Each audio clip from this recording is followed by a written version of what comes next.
Hello दोस्तों, मैं आशीष कुमार अपने YouTube channel Bihar GK tricks में आपका स्वागत करता हूं।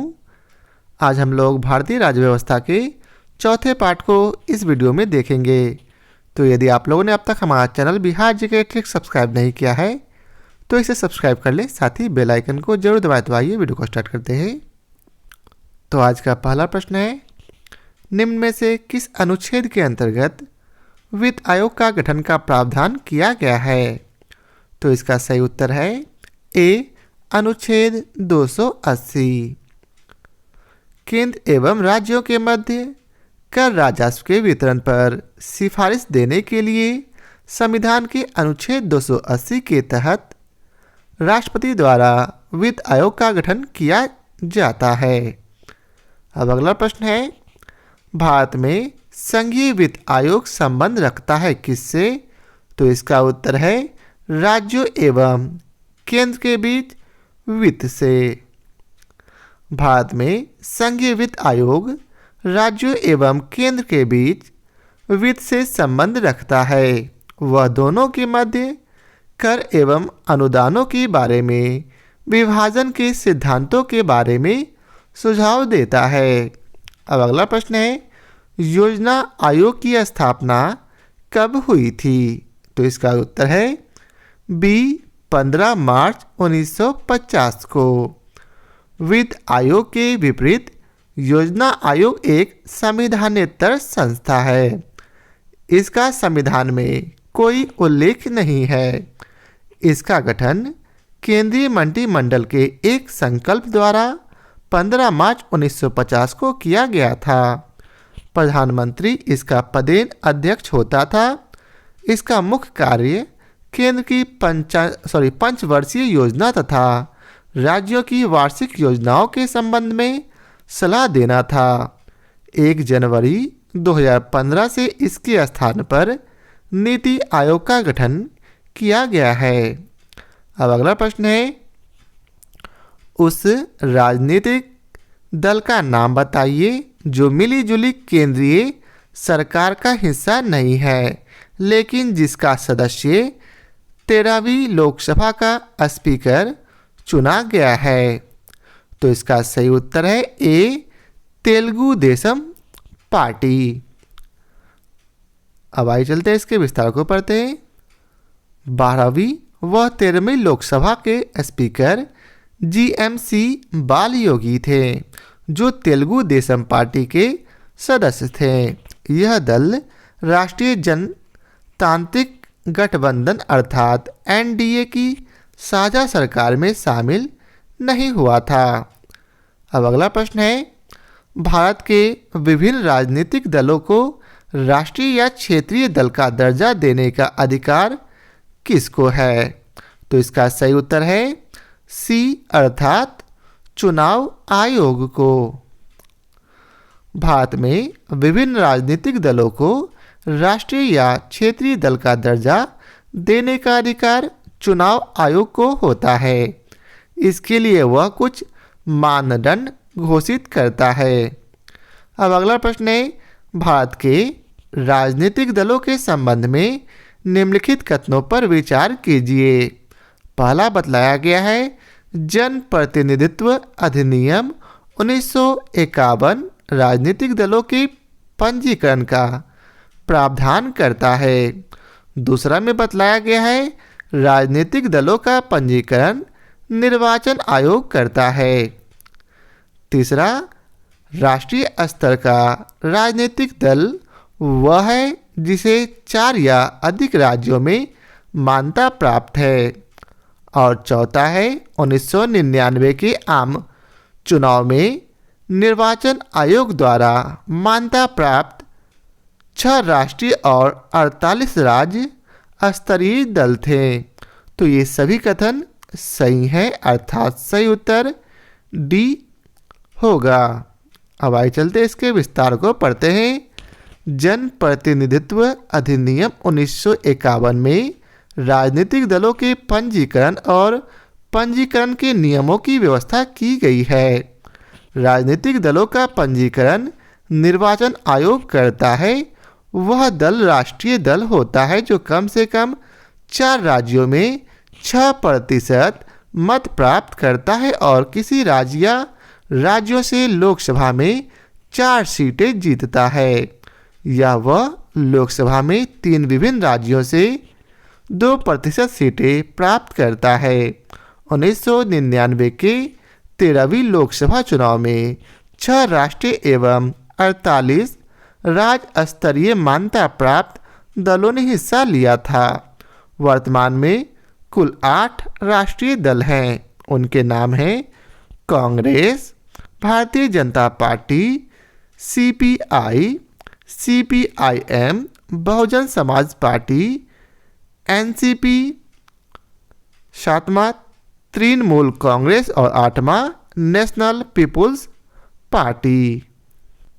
अब अगला प्रश्न है, निम्न में से किस वर्ष सरकार या आयोग जिसे केंद्र राज्य संबंधों में परिवर्तन की संस्तुति का अधिकार दिया गया था ने अपना प्रतिवेदन जमा किया था? तो इसका सही उत्तर है डी 1987।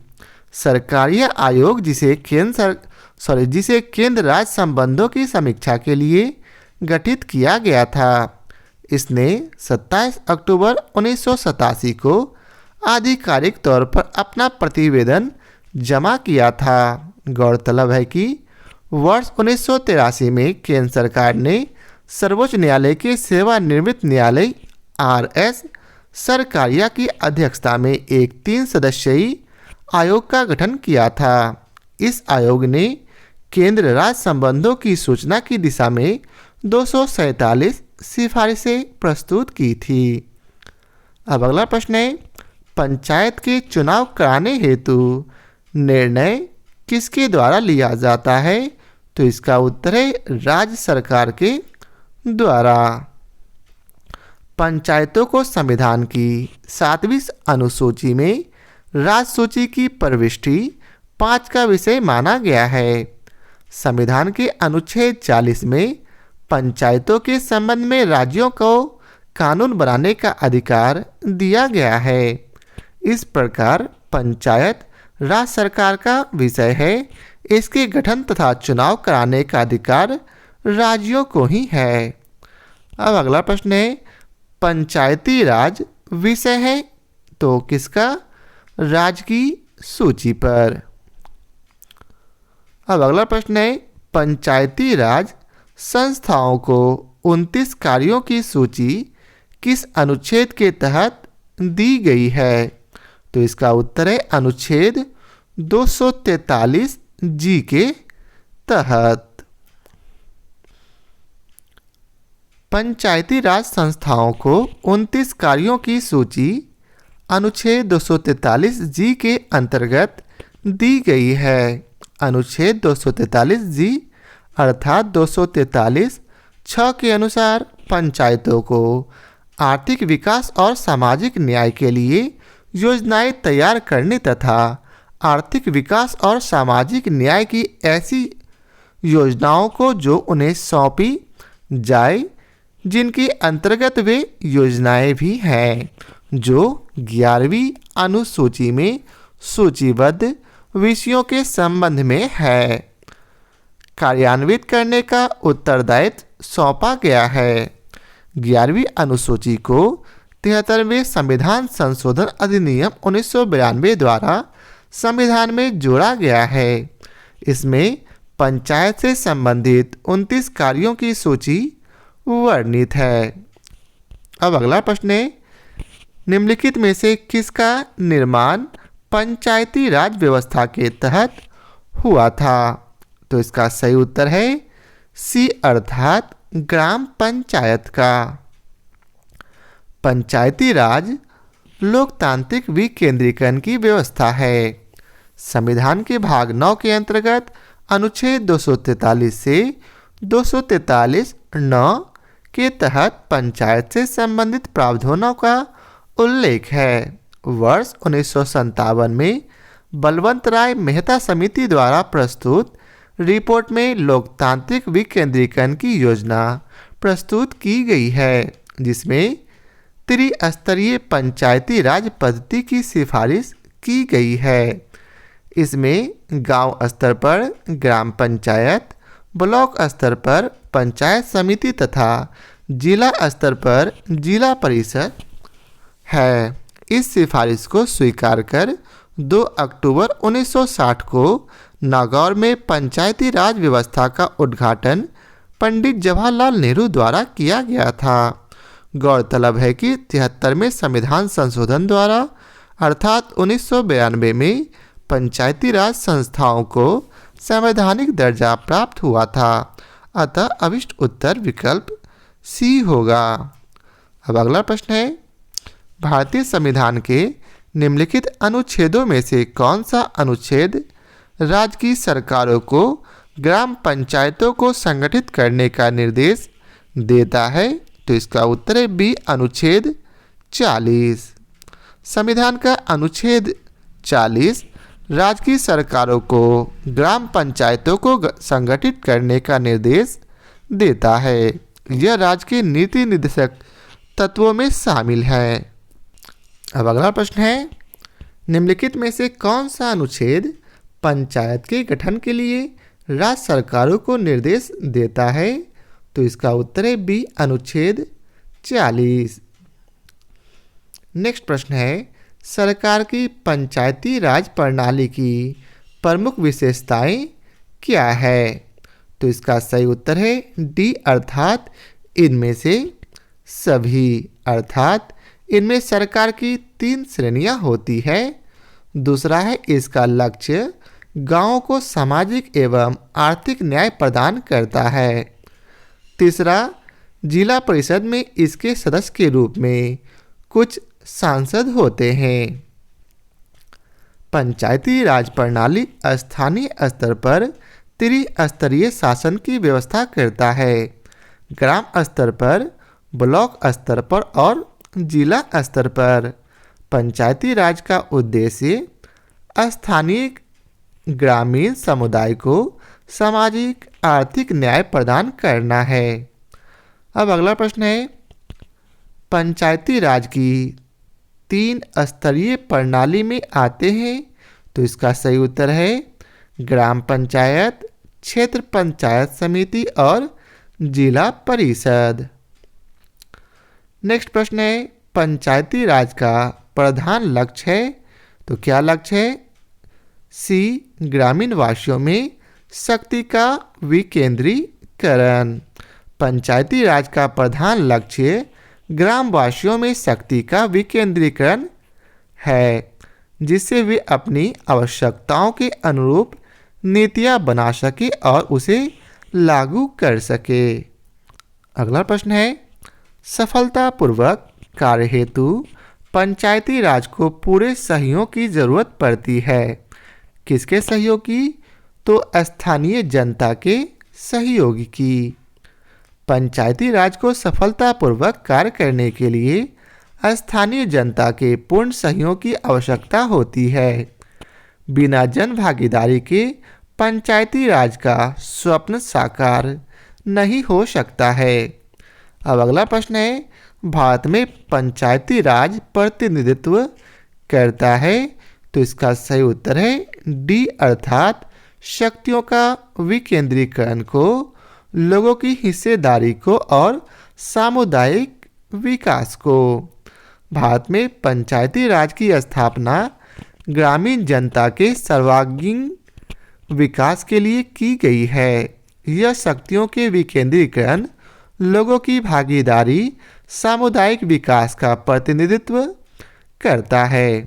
अब अगला प्रश्न है, पंचायती राज को खाली स्थान के अंतर्गत स्वशासन की इकाई के रूप में संगठित किया गया है। तो इसका सही उत्तर है डी, भारतीय संविधान के 73वें संशोधन में। पंचायती राज की स्थापना की प्रेरणा संविधान के अनुच्छेद 40 ने दी है। आगे चलकर 73वें संशोधन 1992 के माध्यम से इसे स्वशासन की इकाई के रूप में गठित करने की व्यवस्था किया गया है। आगे है, जिस समिति की सिफारिश पर भारत में पंचायती राज की स्थापना की गई है उसका अध्यक्ष कौन था? तो इसका उत्तर है सी, बलवंत राय मेहता। पंचायती राज की अनुशंसा के लिए 1957 में एक समिति गठित की गई थी जिसके अध्यक्ष बलवंत राय मेहता थे तथा जिसका उद्देश्य ग्रामीण वासियों में शक्ति का विकेंद्रीकरण करना था। मेहता ने पंचायतों के त्रिस्तरीय ढांचे की सिफारिश की। 1977 में अशोक मेहता समिति गठित की गई थी। 1978 में प्रस्तुत रिपोर्ट में 2 स्तरीय पंचायत प्रणाली की सिफारिश की। 1985 में GBK राव समिति का गठन किया गया था। वहीं 1986 में LM सिंघवी समिति बनी थी और 1988 में PK थुंगन समिति का गठन किया गया था। LM सिंघवी समिति ने पंचायतों को संवैधानिकता का दर्जा देने की सिफारिश की थी। अब अगला प्रश्न है, भारत में पंचायती राज की अनुशंसा के लिए बनी समिति के अध्यक्ष थे कौन? तो इसका सही उत्तर है ए, बलवंत राय मेहता। नेक्स्ट प्रश्न है, निम्न में से कौन सा विकेंद्रीकरण का विशिष्ट नहीं है? तो इसका उत्तर है सी, अर्थात स्थानीय समुदायों में आत्मविश्वास को नहीं जगाना। दिए गए विकल्पों में स्थानीय समुदायों में आत्मविश्वास को नहीं जगाना विकेंद्रीकरण का वैशिष्ट या विशेषता नहीं है। स्वायत्तता, लोक सहभागिता एवं स्थानीय समुदायों को सशक्त बनाना विकेंद्रीकरण की विशेषताएं हैं। अब अगला प्रश्न है, भारत में पंचायती राज व्यवस्था सर्वप्रथम राजस्थान और खालिस्तान में प्रारंभ किया गया। तो इसका उत्तर है आंध्र प्रदेश में। संविधान के अनुच्छेद 40 में राज्यों को पंचायतों के गठन का निर्देश दिया गया है। 1957 में बलवंत राय मेहता समिति ने त्रिस्तरीय पंचायतों के गठन की सिफारिश की थी। इनकी सिफारिश के आधार पर पंडित जवाहरलाल नेहरू ने 2 अक्टूबर 1959 को राजस्थान के नागौर जिले में पंचायती राज का उद्घाटन किया था। तत्पश्चात आंध्र प्रदेश ने भी इस व्यवस्था को अपने यहाँ लागू कर पंचायती राज प्रणाली लागू करने वाला दूसरा राज्य बन गया। अब अगला प्रश्न है, पंचायती राज सर्वप्रथम प्रवर्तित किया गया कहाँ? तो राजस्थान में। अगला प्रश्न है, निम्नलिखित में से किस कमेटी या आयोग ने न्याय पंचायत बनाने की सिफारिश की थी? तो इसका सही उत्तर है बी, अर्थात अशोक मेहता कमेटी ने।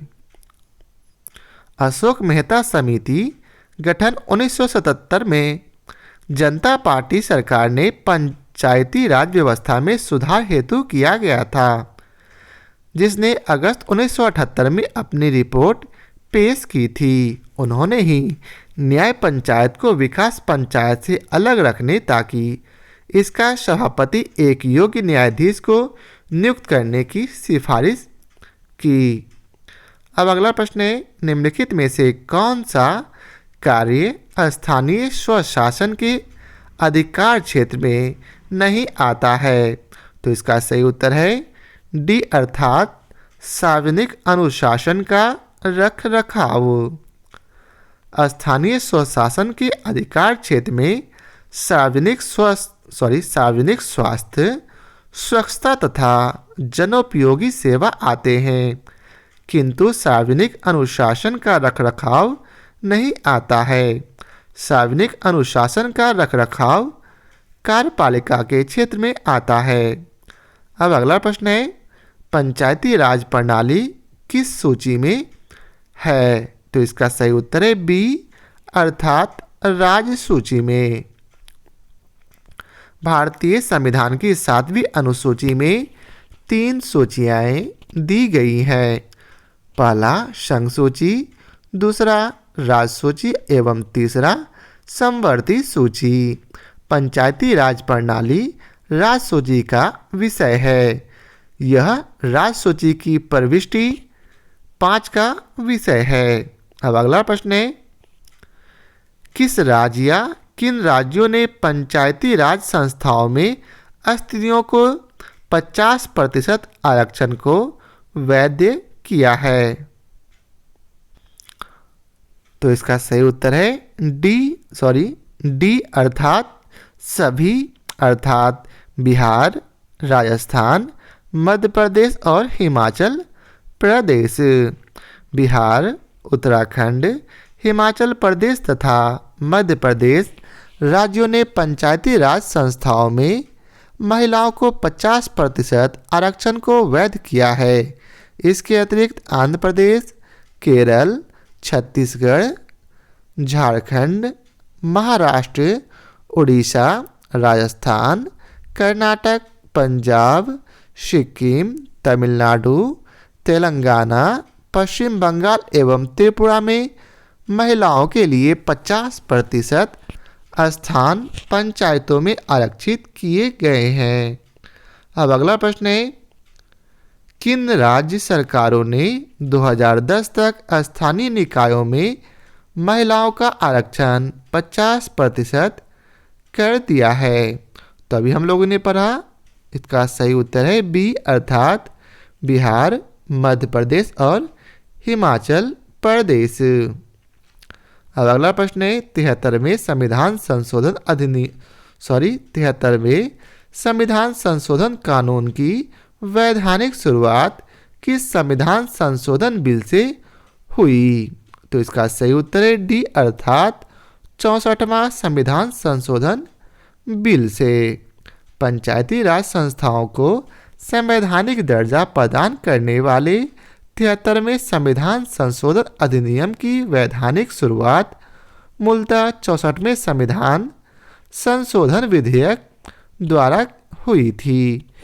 इस बिल को तत्कालीन प्रधानमंत्री राजीव गांधी ने मई 1989 में लोकसभा में प्रस्तुत किया था।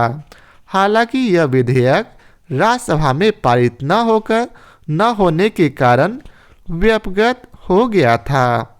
तत्पश्चात 72वां संविधान संशोधन विधेयक 1991 संसद के दोनों सदनों द्वारा पारित होकर 73वें संविधान संशोधन अधिनियम 1992 के रूप में अधिनियमित हुआ था। अब अगला प्रश्न है, किस संवैधानिक संशोधन के द्वारा पंचायती राज संस्थाओं को संवैधानिक स्तर प्राप्त हुआ है? तो इसका उत्तर है ए 73वां संशोधन के द्वारा। 73वें संवैधानिक संशोधन 1992 द्वारा पंचायती राज संस्थाओं को संवैधानिक स्तर प्राप्त हुआ है। अब अगला प्रश्न है, संविधान का 73वां संशोधन संबंधित है किससे? तो इसका उत्तर है डी पंचायती राज प्रणाली से। अब अगला प्रश्न है, भारत में इनमें से कौन सा विषय पंचायती राज संस्थाओं की शक्तियों के अंतर्गत नहीं आता है? तो इसका उत्तर है बी न्यायिक पुनर्विवेचन। न्यायिक पुनर्विवेचन पंचायती राज संस्थाओं की शक्तियों के अंतर्गत नहीं आता है, यह सर्वोच्च न्यायालय की शक्ति है। अब अगला प्रश्न है, भारतीय संविधान में संशोधन के लिए विधेयक लाया जा सकता है? तो इसका उत्तर है सी या तो लोकसभा में या फिर राज्यसभा में। भारतीय संविधान में संशोधन के लिए विधेयक संसद के किसी भी सदन अर्थात लोकसभा में या फिर राज्यसभा में लाया जा सकेगा। संविधान संशोधन की शक्ति और उनके लिए प्रक्रिया संविधान के अनुच्छेद 368 में वर्णित है। अब अगला प्रश्न है, भारतीय संविधान के लिए प्रथम संशोधन विधेयक लाया गया? तो इसका उत्तर है बी 1951 में। भारतीय संविधान के लिए प्रथम संशोधन विधेयक 1951 में लाया गया था। इस संशोधन के द्वारा अनुच्छेद 15(1), 19(1)(6), 19/2, 31, 85, 87, 174, 176, 341, 342 एवं 343 में संशोधन किए गए हैं। अब अगला प्रश्न है, निम्नलिखित में से किस संविधान संशोधन अधिनियम को लघु संविधान कहा गया था? तो इसका उत्तर है ए 42वां संविधान संशोधन को। 1976 में हुए 42वें संविधान संशोधन द्वारा संविधान के बहुत सारे मौलिक प्रावधानों को बदलने की कोशिश की गई है, इसलिए इसे लघु संविधान की संज्ञा दी गई है। 42वें संविधान संशोधन का मुख्य उद्देश्य उच्चतम न्यायालय द्वारा 1973 में केशवानंद भारती मामले के लिए दिए गए वर्णन से उत्पन्न कठिनाई को दूर करना था, जिसमें संसद की संविधान संशोधन की शक्ति को इस मामले में निर्णित संविधान के आधारभूत ढांचे को संशोधन करने से रोका गया था। अब अगला प्रश्न है, पिछड़ी जाति आयोग के प्रथम सभापति कौन थे? तो इसका उत्तर है बी काका साहेब कालेलकर। भारत के संविधान के अनुच्छेद 340 के तहत भारत के राष्ट्रपति के आदेश द्वारा प्रथम अखिल भारतीय पिछड़ी जाति आयोग का गठन 29 जनवरी 1953 को हुआ था। इस आयोग के अध्यक्ष काका साहेब कालेलकर थे। अब अगला प्रश्न है, राज्य लोक सेवा आयोग का अध्यक्ष किसके द्वारा नियुक्त किया जाता है? तो इसका सही उत्तर है सी अर्थात राज्य के राज्यपाल के द्वारा। राज्य लोक सेवा आयोग के अध्यक्ष की नियुक्ति राज्य के राज्यपाल के द्वारा की जाती है, यद्यपि इन्हें हटाने का अधिकार राष्ट्रपति को ही है। राष्ट्रपति उन्हें इसी आधार पर हटा सकते हैं जिन आधारों पर संघ लोक सेवा आयोग के अध्यक्ष एवं सदस्यों को हटाया जाता है। गौरतलब है कि भारतीय संविधान के भाग 14 के अनुच्छेद 315 से 323 तक राज्य लोक सेवा आयोग की स्वतंत्रता शक्तियों के अलावा इसके गठन, सदस्यों की नियुक्ति एवं बर्खास्तगी इत्यादि का उल्लेख है। अब अगला प्रश्न है, भारत में मतदान के लिए प्रयोग की जाने वाली मशीन वीवीपीएटी का संस्करण क्या है? तो इसका सही उत्तर है सी अर्थात M3। निर्वाचन की समस्त प्रक्रिया और तंत्र का अधीक्षण करने के लिए संविधान द्वारा निर्वाचन आयोग के नाम से एक स्वतंत्र निकाय की स्थापना का उपबंध अनुच्छेद 324 के अंतर्गत किया गया है। इलेक्ट्रॉनिक वोटिंग मशीन के उपयोग से निर्वाचन प्रणाली को पारदर्शी, सरल एवं सहज बना दिए गए हैं। पारदर्शी व्यवस्था की आधिकारिक पुष्टि के लिए निर्वाचन आयोग द्वारा voter verified paper audit trail अर्थात वीवीपीएटी का प्रयोग हो रहा है। वर्तमान समय में मतदान के लिए प्रयोग की जाने वाली मशीन वीवीपीएटी का M3 संस्करण निर्वाचन आयोग द्वारा किया जा रहा है, अतः विकल्प सी सही उत्तर है। अब अगला प्रश्न है, भारत के वरीयता क्रम में निम्नलिखित में से कौन पहले आता है? तो इसका सही उत्तर है ई।